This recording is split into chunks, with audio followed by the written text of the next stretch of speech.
And then we asked the question, Bron Breakker, who's really been the focal point of this entire group anyway. We know he's got a rocket strapped to his ass. He's going straight to the main event of WrestleMania. I mean, they keep reminding us every week anyway. And rightfully so. I mean, the guy, I think, has the entire package. I cannot wait till he's finally executed on. I would argue these last 6 months haven't really done anything for Bron Breakker. Bron Breakker was top tier before. When he was in the IC title picture and he was on his own, he would come out with his leather jacket, and the crowd was already behind him. He already had the in-ring, his promo is great. He had this sort of enigma, this mystery around him because he was a solo guy.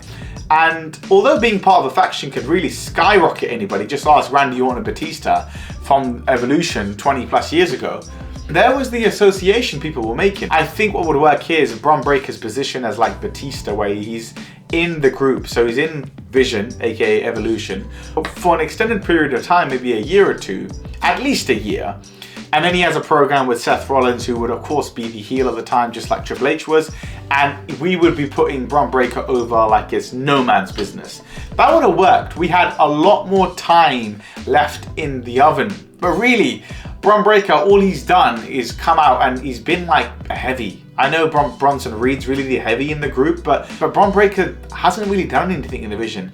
He hasn't even gotten to the point where we're sort of building up to that crescendo, you know, where we're starting to, yeah, of course, when he comes out, we're always barking and stuff like, you know, we're getting behind Bron Breakker, but we wanted that icing on the cake where, you know, there seems to be turmoil in the group and Seth Rollins is just getting out of control, and then the crowd start calling for Bron Breakker even more and more and more, and Bron Breakker's like, you know what, I'm tired of being a lapdog, even though he boxes.